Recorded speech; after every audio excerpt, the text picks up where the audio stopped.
So, what happens when one of the biggest economies in the world decides to completely rewrite the rules for 500 million workers?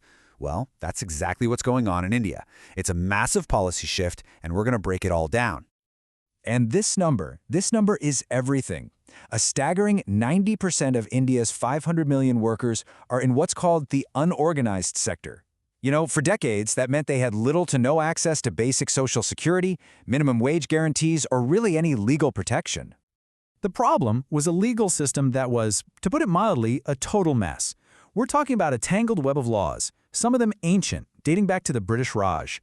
It made things a nightmare for businesses trying to comply and left workers totally confused and unprotected. Okay, so here's our game plan. We're going to look at that web of old laws, then dive into the new four-code solution. We'll see what it means for workers, what it means for businesses, and then we'll touch on the big, philosophical vision behind it all. All right, first up, let's really get a handle on the scale of the problem the government was trying to solve here. Why was the old system just not cutting it anymore? The sheer complexity was just mind-boggling. I mean, think about it, 29 different central labor laws. This meant you had multiple, often conflicting, definitions for the exact same terms. Compliance was incredibly complex, and businesses were buried under tons of different registrations and forms. The whole system was just crying out for a reboot. And that brings us to the solution.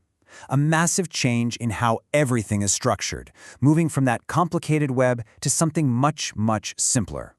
4. This is the magic number.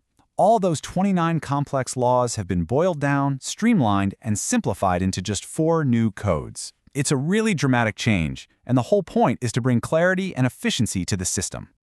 So here's what that new structure looks like. It's basically built on 4 pillars. First up, you have the Wage Code, which, you guessed it, covers pay.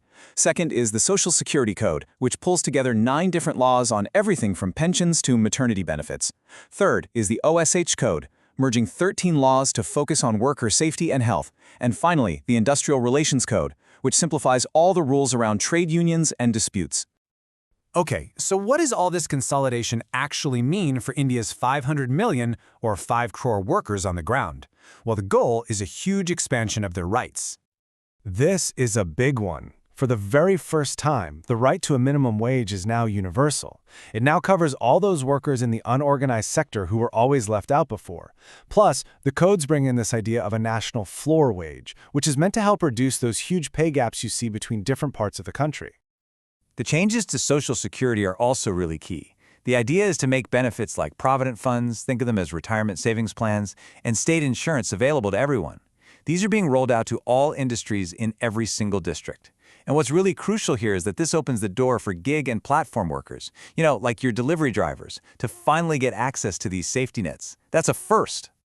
The codes also bring in specific new protections for India's massive population of migrant workers who move between states for jobs. They can now register themselves on a national portal, which gives them a proper legal identity.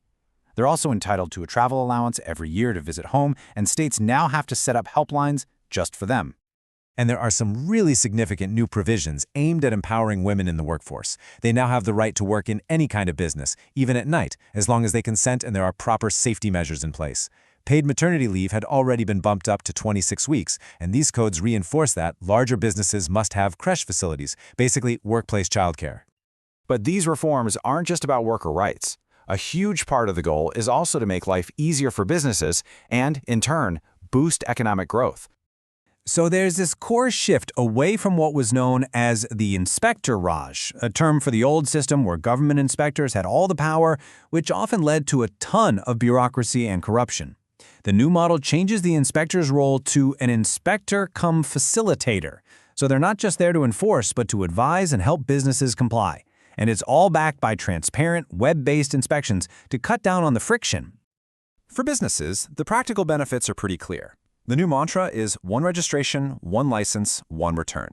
This just slashes the amount of paperwork and is designed to make the cost and complexity of staying compliant way, way lower. All right, finally, let's talk about the big picture philosophy behind all these changes.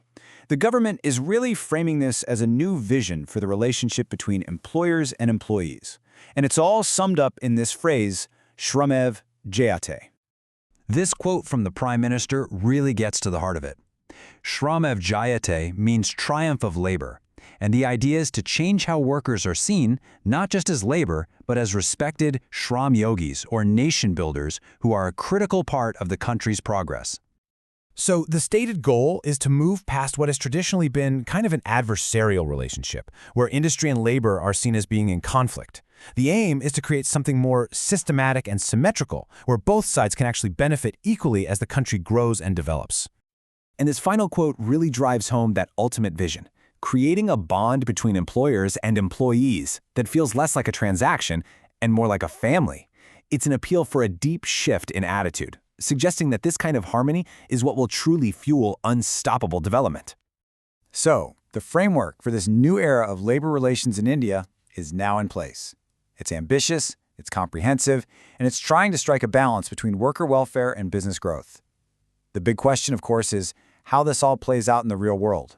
Will these 4 codes really be able to forge that new, harmonious relationship? Well, only time will tell.